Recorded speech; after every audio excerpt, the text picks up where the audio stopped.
In the last video, we discussed why to homeschool. In this video, we'll look at some of the numerous options for homeschool. And in the next video, I'll go into how to implement the approach that we thought was most effective, a discussion-based program without a fixed curriculum.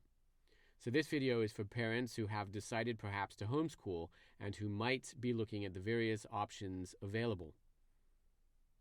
There are many options available for parents interested in homeschool, and more all the time. In this video, I'll give you two ways to think about the options and explain the approach we favor. Obviously, different approaches will suit different people, and one of the great benefits of homeschool is the freedom of curriculum. You can really find or develop a program tailored to what you want to do as a family. Anyway, the two ways to think about your options are, first, in terms of your role as a parent and teacher, and second, how close the program is to a conventional school program experience from a logistics perspective.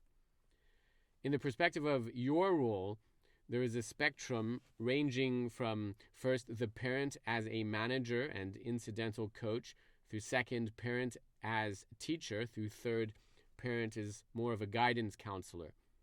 These three categories correspond to the following categories in the second perspective: how close you are to a conventional school. First, programs that are essentially school at home, out of a box. Second, programs that have a structured curriculum. You decide and develop the curriculum. And third, a more open form of teaching and learning. The first category of approaches is school at home. Parents purchase a box with a curriculum, and everything is in the box, including a detailed schedule and agenda workbooks and so on. In these programs, most of the teaching is actually done by someone else, not the parents. Sometimes these programs include video conferencing sessions with teachers in a classroom setting. There are all kinds of flavors, and if this approach is something that would suit you well, you would probably be able to find the flavor that corresponds to your priorities. The second category of approaches involves parents developing a curriculum and teaching directly. You get to choose what you study, when you study, the books you read and discuss, and so on. This approach means that parents will be more involved in the teaching, but also you have more freedom over your program. Your program still has a structure, however, in the sense that you decide on subjects to study and move through the subjects with your students. The third category of approaches that you might hear about moves even further from conventional school. The role of the parents might be described as some combination of counselor and teacher. Perhaps more freedom is offered to the students in deciding what to study. If you look into this category of programs, by the way, one reference is John Holt, who wrote about the concept of unschooling, but be aware there might be some misinterpretation of that concept in the public debate. Holt had experience as a classroom teacher. He did not intend unschooling to mean no structure at all, but rather school without features from conventional school that he thought were common and not helpful to the students.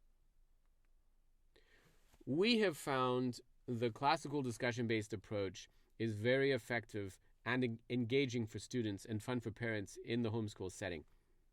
It's a happy middle ground, balancing some structure. You choose the classes and what to study and how to study, the books and materials, with the freedom inherent in homeschool. Your pace, the style of teaching, the materials that suit your student, your yearly schedule. The heart of this approach is simply daily discussions between the teacher and the student. You can work through a book together or some other text, or the teacher can develop the discussion according to a framework of topics to study, or based in some kind of a project.